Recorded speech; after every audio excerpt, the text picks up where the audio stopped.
অনেক যুবকের স্বপ্ন থাকে সেনাবাহিনীতে যোগ দিয়ে দেশের সেবা করা, আর স্বপ্ন পূর্ণ হয় এনডিএ অর্থাৎ ন্যাশনাল ডিফেন্স একাডেমির পরীক্ষায় সাফল্যের মাধ্যমে।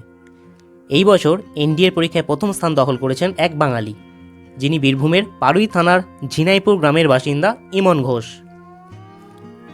স্টুডেন্ট লাইফ অফিসিয়াল ইউটিউব চ্যানেলে আপনাদের সবাইকে স্বাগত।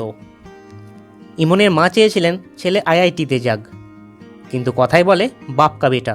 ইমনের রোল মডেল ছিলেন তার বাবা উজ্জ্বল কুমার ঘোষ। উজ্জ্বলবাবুও ভারতীয় সেনাবাহিনীতে কর্মরত ছিলেন। ন্যাশনাল ডিফেন্স একাডেমির দ্বিতীয় দফার পরীক্ষায় দেশের মধ্যে প্রথম হয়েছেন ইমন।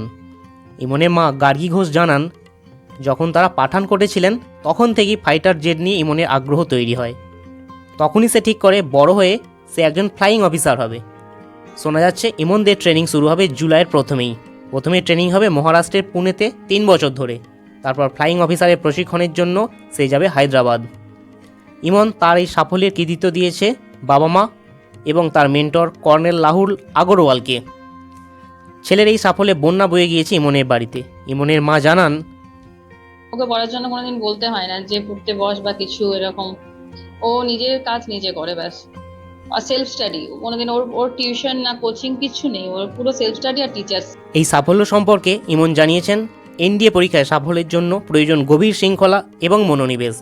ভারতীয় সেনাবাহিনীর প্রতি ভালোবাসা ও একনিষ্ঠতা থাকলে এই পরীক্ষায় সাফল্য পাওয়া সম্ভব। এছাড়া ইন্টারভিউ সম্পর্কে সে জানায়, নিজে থেকে উদ্যোগ নেওয়ার ক্ষমতা ও নেতৃত্ব দেওয়ার ক্ষমতা অর্জন করতে হবে। ইমনের এই সাফল্যে শুভেচ্ছা জানিয়েছেন মুখ্যমন্ত্রী মমতা বন্দ্যোপাধ্যায়। তিনি বলেছেন, এই জন্য আমাদের গর্ববোধ হচ্ছে। ইমন সম্পর্কে আপনাদের কিছু বলার থাকলে অবশ্যই কমেন্টে জানাবেন। ভিডিওটা ভালো লাগলে অবশ্যই বন্ধুদের শেয়ার করো। স্টুডেন্ট লাইফ ইউটিউব চ্যানেলটি সাবস্ক্রাইব করে দাও এবং পাশে থাকা বেল আইকনটি প্রেস করে দাও। এর ফলে যখনই ভিডিও আপলোড করা হবে তখনই তোমাদের কাছে পৌঁছে যাবে। সবাই খুব ভালো থেকো, সুস্থ থেকো।